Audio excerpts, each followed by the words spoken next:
Cinta itu adalah perpaduan daripada kemauan dan rasa dekat. Jadi cinta adalah perpaduan daripada kemauan dan rasa dekat.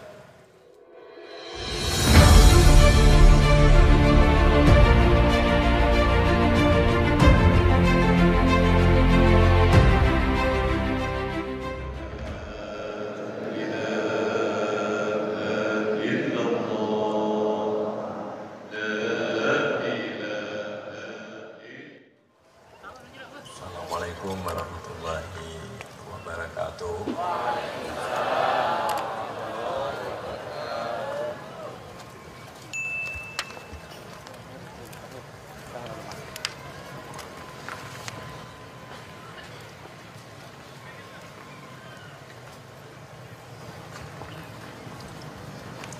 Al-Fatihah.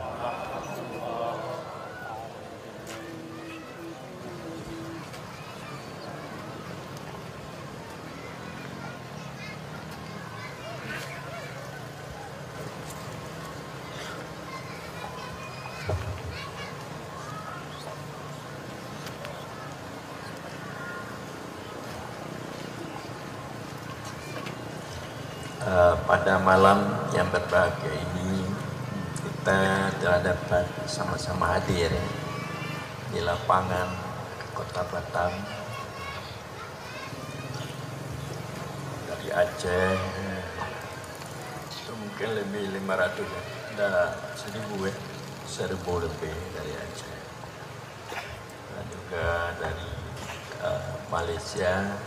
Bagaimana Pak penyampaian Pak Razali, lebih 60, 70, dari Jakarta ada 200,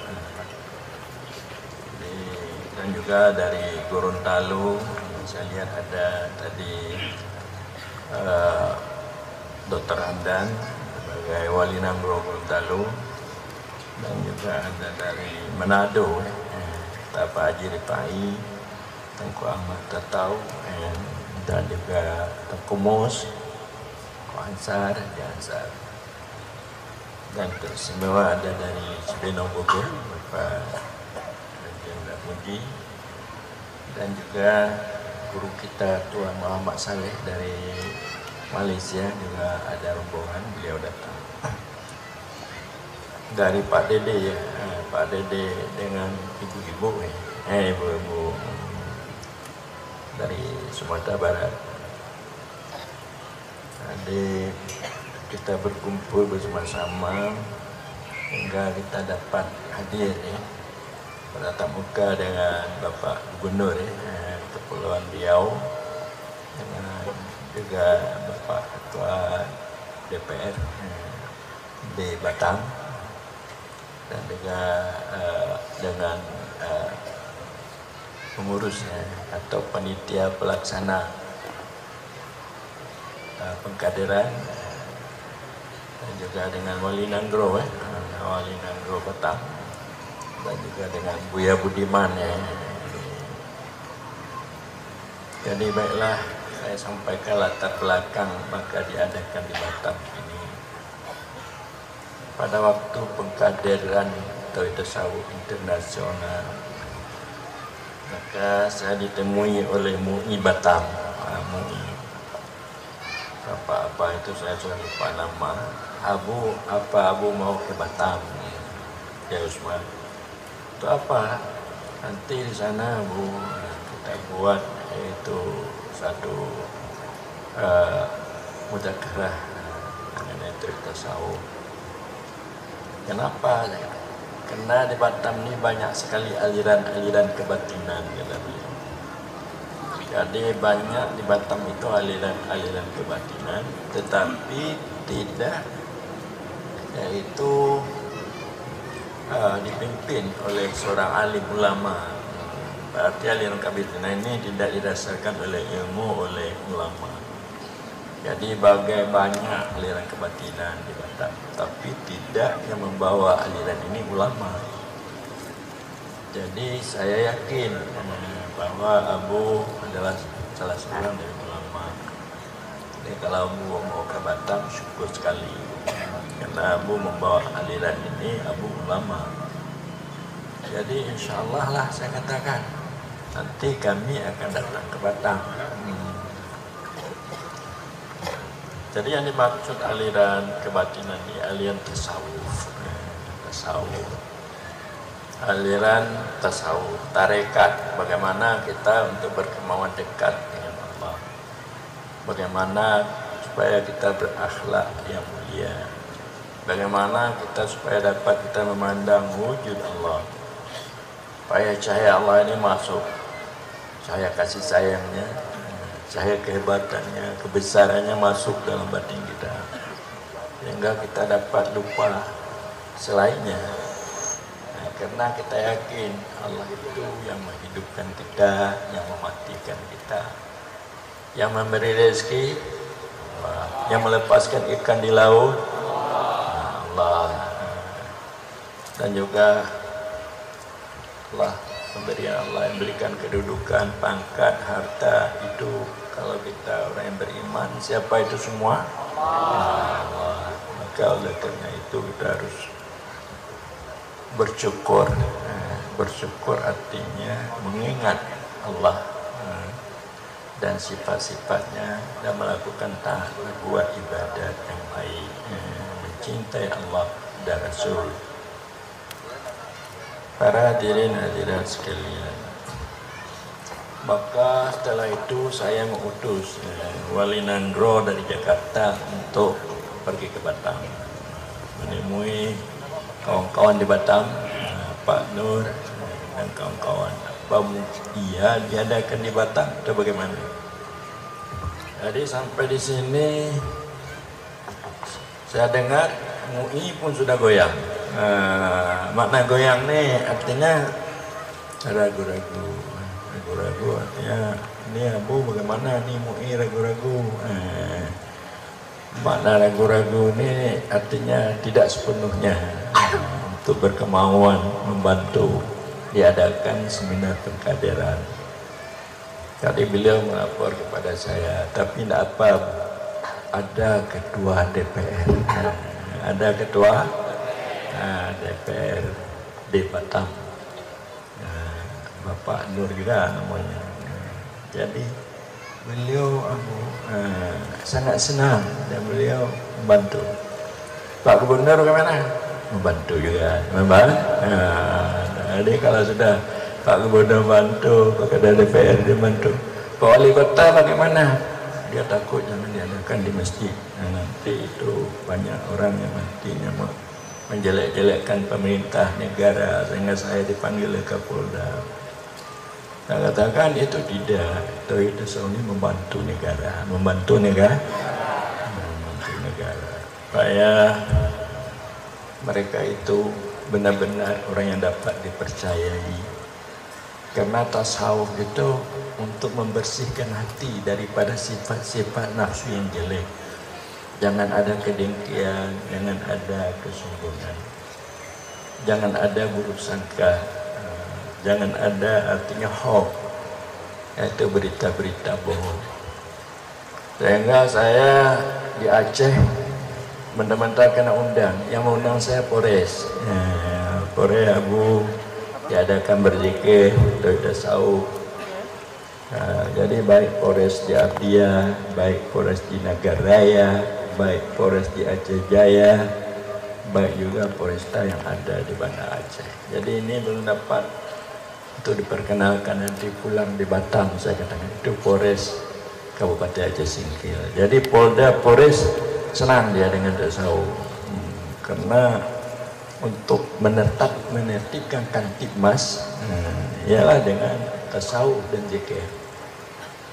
Jadi menertibkan Kamtibmas dengan tasawuf zikir. Jadi banyak orang yang sabu-sabu meninggalkan sabu-sabu, narkoba meninggalkan narkoba, karena sudah masuk cahaya Allah dalam batinnya. Dia sadar,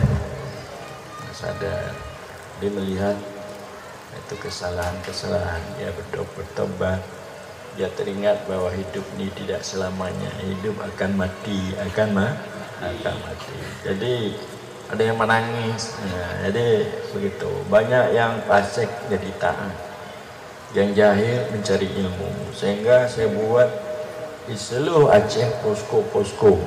Posko-posko ini tempat kumpul-kumpul untuk membahas ilmu ketasawufan, untuk memperbaiki nafsu. Karena nafsu ini jelek adalah nafsu amarah. Jadi ditingkatkan supaya menjadi nafsu mulham, lawamah, tingkat mulhamah, tingkat kepada nafsu mutmainnah.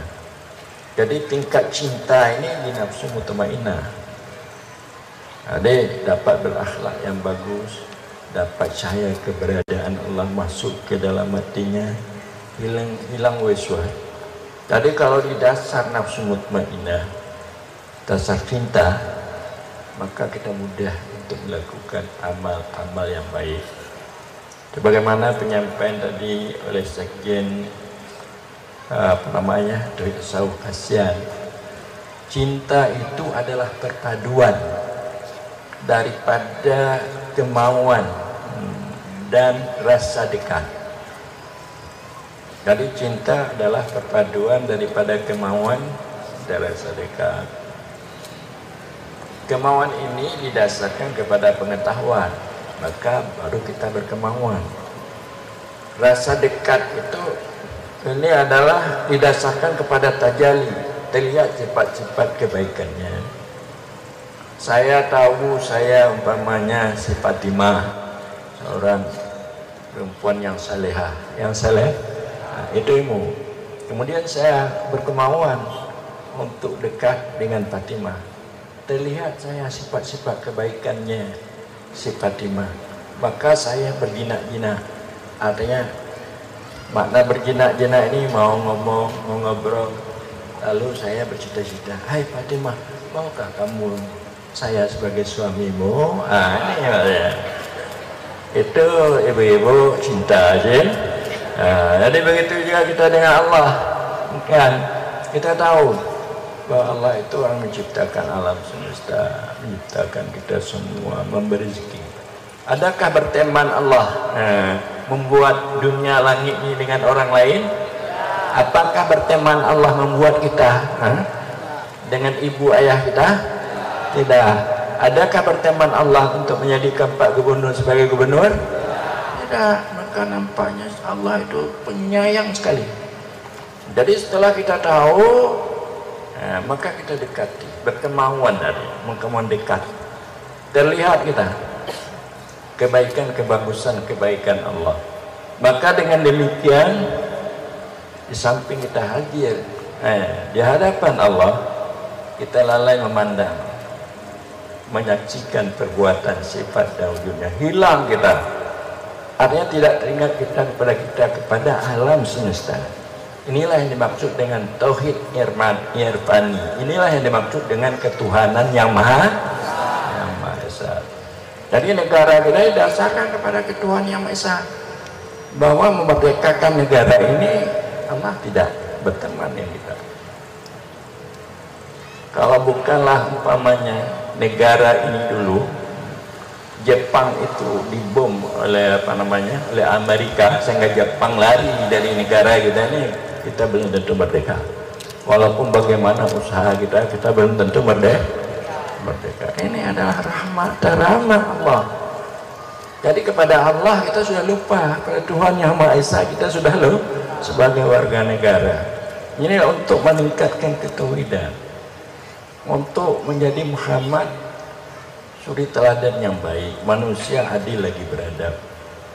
Saya kurang sependapat kalau saya menafsirkan bahwa kerakyatan yang dipimpin oleh hikmah kebijakan itu demokrasi. Tapi demokrasinya harus didasarkan kepada ketuhanan yang maha esa, kepada manusia yang adil lagi beradab.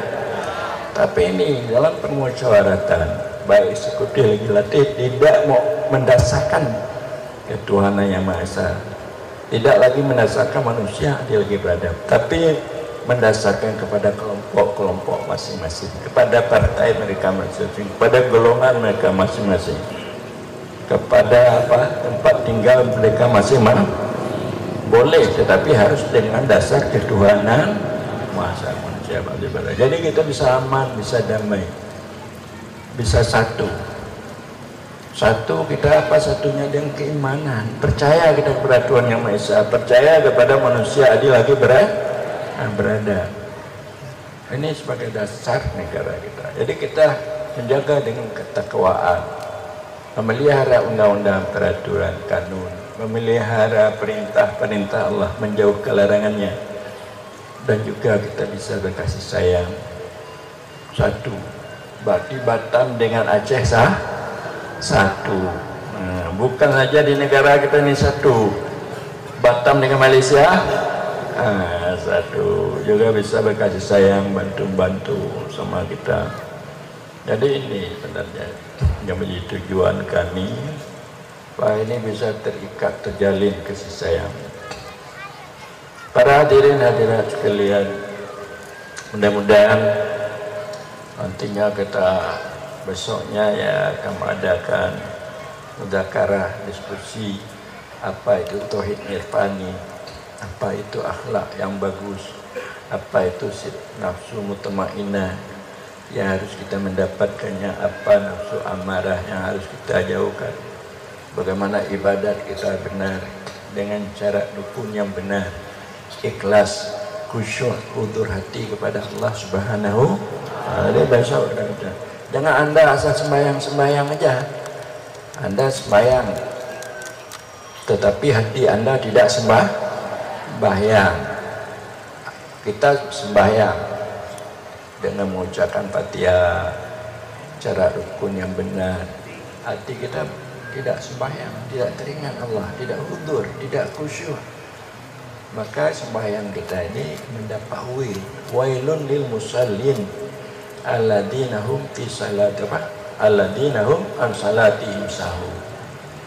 Celaka bagi orang sembahyang mereka lupa, lalai lah, bukan kat aflahal mu'minun alladzina hum fi salatihim khasyu'un.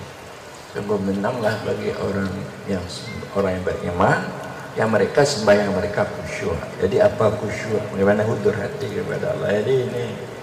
Jadi kita membicarakan dalam tasawuf ini bagaimana beribadah baik, supaya diterima Allah, bukan sekedar sah ibadah.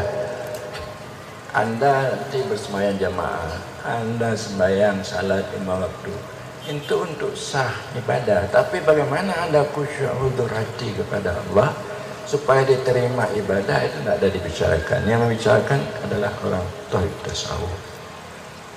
Anda umpamanya gaul, berkasih sayang, berakhlak yang mulia.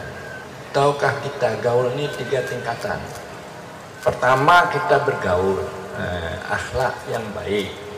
Kita tidak mengharapkan imbalan, tidak kita mengharapkan yaitu balasan. Kita menyenangkan orang lain, asal orang lain senang, bagaimana dia dapat apa yang disampaikannya, kita tidak mengharapkan balasan, kita tidak mengharapkan imbalan. Ini gaul sufi. Tapi gaul ini payah dapatnya, walaupun Anda ada gaul, saya sendiri sulit. Payah keuntungan pada orang lain, pada saya tidak ada apa-apa, ini sulit. Dan kedua adalah gaul sama-sama dapat keuntungan. Jadi kita yang gaul dapat keuntungan, orang lain dapat keuntungan, sama-sama dapat keuntungan. Ini dikira baik juga. Ini gaul tasawuf. Kalau tadi gaul sufi, biarlah orang dia dapat keuntungan, saya tidak perlu ada keuntungan, imbalan. Ini gaul sufi. Kalau sama-sama dapat keuntungan, ini gaul tasawuf. Ada gaul kita aja dapat keuntungan, kita tidak peduli orang lain, sekalipun orang lain itu dirugikan. Jadi ini tidak bertasawuf. Jadi yang banyak orang gaul yang seperti itu, orang lain dirugikan, asal dia untung, Jadi gaul hablum minan nas yang seperti itu tidak boleh dalam ajaran tasawuf. Dalam ajaran tasawuf harus sama-sama menguntungkan, sama-sama. Ibu-ibu, supaya ibu-ibu, suami ibu-ibu untung, ibu-ibu jangan saja ibu suami yang untung, ibu-ibu rugi. Maukah itu sebagai suami ibu-ibu? Tidak. Ini perlu.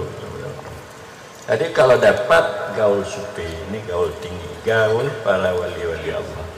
Tadi ini juga diajarkan di dalam ajaran ketasawufan dan sufian.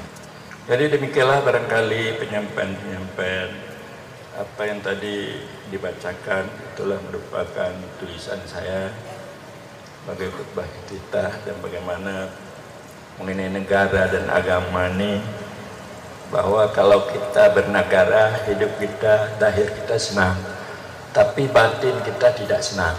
Tidak saya? Tidak. Mengapa? Karena di negara tidak diajarkan iman kamil. Iman kamil. Jadi orang yang senang, orang yang ada iman kamil. Ini negara kita mengajarkan iman kamil. Artinya rasa dekat Allah, rasa dekat. Nah, rasa dekat kita perhatikan oleh Allah, kita dilihat oleh Allah. Apapun yang kita lakukan itu dari Allah. Jadi dengan agama ini. Jadi kalau kita beragama iman kamil, sebagai warga negara yang baik, negara ini akan bagus. Tidak ada korupsi, tidak ada narkoba, tidak ada penyeleweng menyalahkan jabatan, ya, mempergunakan jabatan.